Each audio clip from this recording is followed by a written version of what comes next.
Yeah. So for one, I think there was actually a crop of organizations that started right around in 2011, 2012. So in early 2012, we were, I wouldn't say one of the first, but we were kind of on that rise. So I started ChickTech basically to provide girls and women with the opportunities and support that I didn't have when I was in technology. So I basically fell into technology as a high schooler. So I chose computer engineering as my undergrad in about halfway through my senior year. And even though I was really good at math, no one had ever really encouraged me to try out a technology career. So I had never done Lego robotics. I hadn't done AP computer science. And so when I started our high school program, it was really focused on girls like me.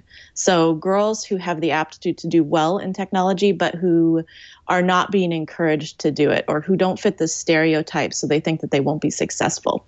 So to date, 64% of our attendees have never created a technology project before starting ChickTech.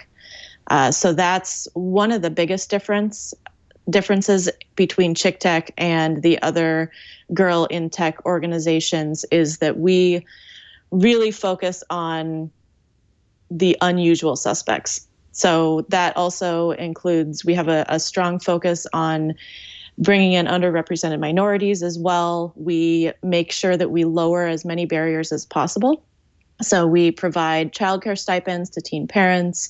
We provide transportation to any girl who needs it, which is a pretty big pain for our volunteers. We're almost completely volunteer run at this point. We have thousands of volunteers across the country, and we only have, at this point, 2 full-time staff.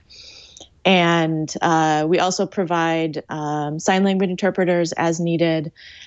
So that access is really important to us. So it's less about finding the girls who already think of themselves as technical and continuing to help them along that path, but really broadening the participation of girls in general so that more girls are on that path who then should be going into other programs who are looking to continue those girls' paths.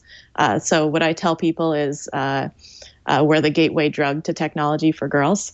So I don't know how anyone else feels about that, but I like it. I like it. Yeah. When I talked to Janice at OzCon in Portland a little over a year ago, I guess we're at 2 years ago now. I asked her if she had a chapter yet in Austin, and they did not. And so her story is so similar to mine and to all the other people who volunteered for my leadership team that it just made sense, to start this chapter here. And I would add that, at least in Austin, we're the only group focusing on high school girls. There's a lot of groups focusing on girls in middle school and then, of course, adults. But no one seems to be focusing on the high school age. And while it is important to get the girls interested in middle school, too often we're sort of leaving them to their own devices in high school, and they're losing interest or not being encouraged. And, we're missing out on an opportunity. So. Well, I have to admit, it's been, 30-ish years since I've been in high school. So I don't know what's changed since I was there. And I also had an unusual school upbringing in that I was career-oriented from the time I was 9 years old. What if ChickTech didn't exist? What are these women? What else are they considering that they're not sort of considering something that fits perhaps some of their inner passion and skill set? I'm just trying to see how we're getting a little derailed here. What can you help explain that to me? I'm naive about this. So I think there's a misunderstanding amongst young folks on what a career in tech actually is. And unfortunately, the teachers aren't being provided with the best tools as of yet, and we don't have computer science in all the schools, and the whole issue with the education department in general. But what's happening is, the girls are looking and this is a generalization, of course, are looking for careers where they can make a difference. And they look at the traditional computer engineer as someone who sits in front of their screen all day, writing code and, not really making a difference. And they're not seeing that if they are a computer engineer sitting in front of their screen, they could be writing code that improves the lifestyle of people all over the world. And they don't realize that there's other ways that they can still work in technology as well and improve the lives of others. And so it's an education gap where we're not explaining what a career in technology could actually achieve. Well, now I hate to break it to you, but 95% of the engineers I know do in fact sit in front of a screen, not really making a difference to anybody except the shareholders' bottom line. So maybe you're misinformed. You're misinformed. No. But that's so part of what you can do. But that's part of what I enjoy about open source. And I think this is one of the reasons that I continue to have a passion for this show and for the projects I get to bring on this show, is that there are places where being a programmer, being a software engineer, being a UI expert, being even somebody who can do translation or organize projects or help close bugs, things like that, that these are all very useful in at least open source projects where that sort of thing is actually happening. But I don't want to dispel the myth that most of us are just sitting in front of glass TVs all day, and we occasionally have like a Slack chat or IRC in the corner where we go out to lunch with our coworkers. But that's about all the socialization we get. Sorry for totally defeating the purpose of your organization, but maybe what you're talking about is that other 5 to 10% of the jobs out there that actually are really cool, which I've had a number of over my years. So I think you're coming at this from a negative standpoint. I feel like I'm making a difference. I might be sitting in front of a screen all day, but I'm making a difference. I refuse to accept your definition. Well, okay, so let's talk about some of the specific programs that you do, in spite of the fact that I know otherwise. I'm gonna regret this whole show. I can already tell at the end of the show, but no, I'm just making a joke. By the way, guys, I'm making a joke. Please do not take it seriously. So let's talk about some of the programs. Yeah. I can talk about So I'll talk in general, and then maybe Nicole can talk a little bit about what her chapter specifically is working on.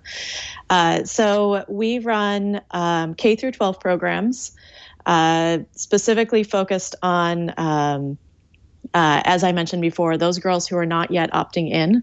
Particularly, one of our signature programs is ChickTech High School. So it's a year-long program for 100 high school girls in each city. And we bring them in for a 2-day kickoff event in November, or this year it's also very early December. And they go through one of 7 workshops. It's either hardware or software, or green energy has snuck in there sometimes as well. And then they go through monthly workshops for the rest of the school year. And if they allow us to, we connect them with a man or woman in the technology industry as an industry mentor, so that they can continue learning and continue to become more of a part of the community. And our goal is really, so what I tell people is that I don't really care what they're learning. I care how they feel when they're learning it.